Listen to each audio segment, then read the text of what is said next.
Olá, minha gente. Mais um dia de reclusão. Mais um dia de quarentena. E aqui retorno para a nossa reflexão.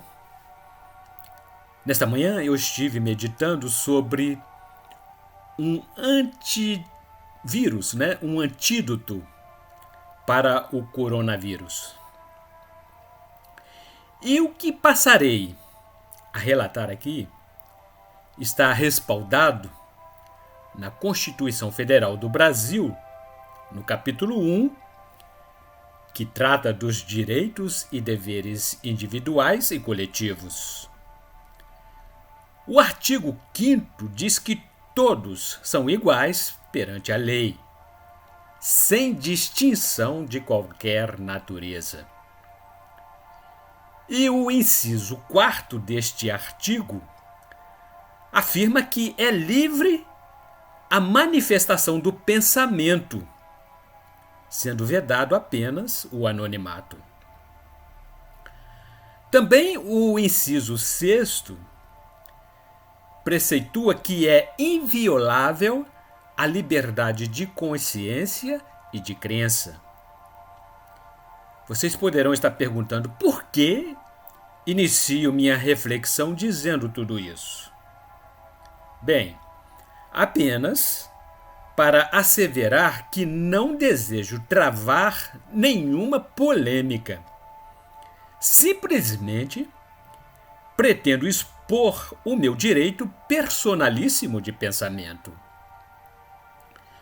Não vou falar de nenhuma religião, mas exclusivamente quero relatar um fato histórico ocorrido por volta do ano 1000 a.C., segundo o relato bíblico que está registrado no livro de 2 Samuel, capítulo 24, versículos 15 e 16, que assim dizem: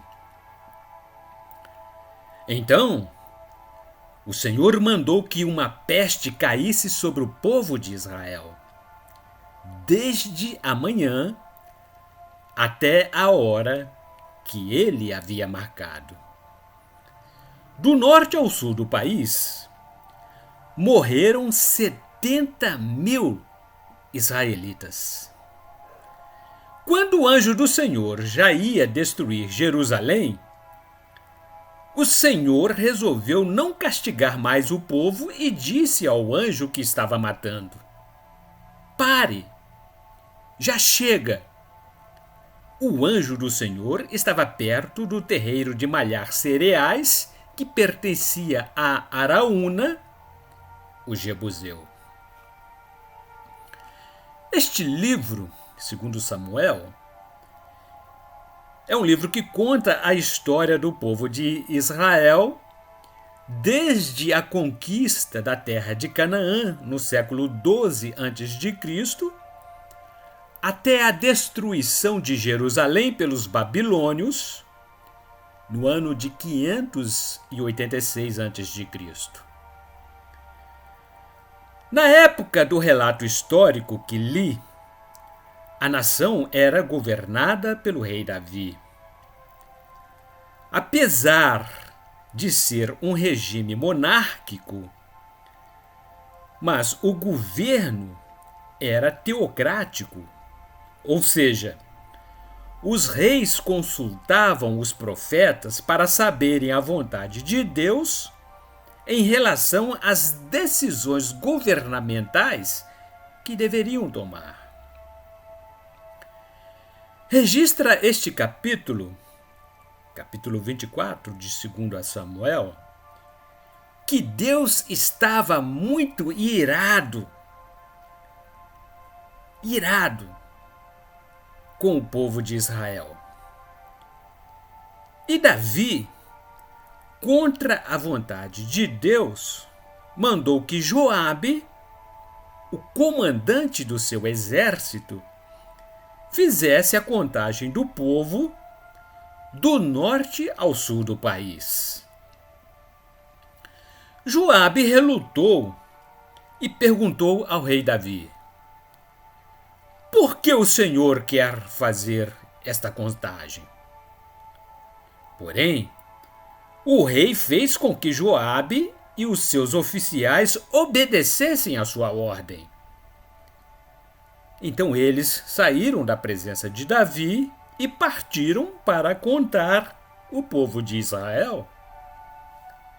E assim, depois de 9 meses e 20 dias, retornaram a Jerusalém, tendo viajado pelo país inteiro. E eles informaram ao rei que o total de homens capazes para o serviço militar era o seguinte: 1.300.000 soldados. Depois que Davi fez a contagem, a sua consciência começou a doer e ele disse: ó Senhor Deus, eu cometi um pecado terrível ao mandar contar o povo. Por favor, perdoa-me. O que fiz foi uma loucura. No dia seguinte, o profeta Gade foi falar com o rei Davi e contou a ele o que Deus tinha dito e perguntou: o que o Senhor prefere? 3 anos de fome na sua terra? 3 meses fugindo dos seus inimigos? Ou 3 dias de peste na sua terra? Davi então respondeu: estou desesperado, porém não quero ser castigado pelos homens. Que seja o Senhor Deus quem nos castigue, pois Ele tem pena de nós. Foi aí que Deus mandou que uma peste caísse sobre o povo de Israel e 70.000 pessoas foram dizimadas. Quando Davi percebeu que o anjo da morte estava perto do terreiro de Malhar, em Jerusalém, a capital, ele disse a Deus: só eu sou o culpado. Fui eu que errei. O que foi que essa pobre gente fez? O profeta Gade procurou o rei Davi e lhe disse: suba até o campo de malhar cereais que pertence a Araúna e construa lá um altar para Deus. Davi obedeceu à ordem de Deus e procurou Araúna para comprar o terreno e construir nele um altar para Deus, a fim de que a peste acabasse sobre o povo de Israel. Araúna quis doar o terreno para Davi, para que ele pudesse construir o altar, incluindo nesta sua doação os bois e a lenha para o holocausto. Mas Davi respondeu: obrigado, não aceito. Eu vou pagar tudo isso. Não vou oferecer a Deus sacrifícios que não me custaram nada. Então Davi comprou o terreiro de malhar cereais e os bois por 50 moedas de prata. Diz ainda o relato bíblico que ele construiu um altar para Deus e apresentou então a sua oferta de paz. o Senhor ouviu a oração dele e acabou com a peste que assolava o povo de Israel. Bem, isto não é uma história de carochinha, um relato falso que visa enganar. Trata-se de um fato real com dados históricos. Alguns não acreditarão. Outros irão até me criticar. E muitos outros talvez rirão em tom zombeteiro. Mas como disse no início, não tenho aqui a pretensão de polemizar. Acreditem ou não, é o que eu penso. E parafraseando o capítulo 24 do livro de 2 Samuel, acredito que Deus deve estar irado com tudo que vem acontecendo no mundo, entre as nações, pela humanidade. O apóstolo Paulo assim escreveu na sua epístola aos Gálatas, capítulo 6, versículos 7 e 8. Não se enganem. Ninguém zomba de Deus. O que uma pessoa plantar, é isso mesmo que colherá. Se plantar no terreno da sua natureza humana, desse terreno colherá a morte.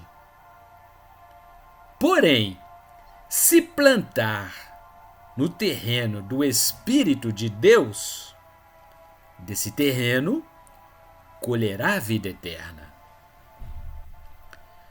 No Brasil, por exemplo, em nome da liberdade de expressão, em nome da cultura e da não censura a nada que se reproduza, durante o carnaval, trataram o Filho de Deus com escárnio, com zombaria. Trouxeram dele e disseram que era gay e casado com uma prostituta, entre outras coisas que não convém aqui lembrar. É a lei da semeadura. Somente colhemos aquilo que plantamos. O coronavírus é uma peste.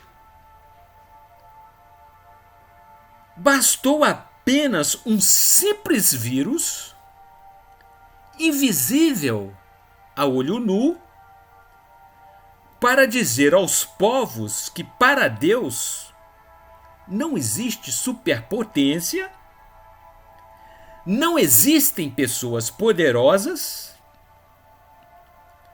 não existe poder humano supremo, total e incontestável superioridade. Não existe hegemonia, primazia, preponderância. Nada. Deus é absoluto e cabe a ele fazer um alinhamento entre os povos para que possamos entender que não existem povos diferenciados por classes sociais, brancos, negros ou o que querem.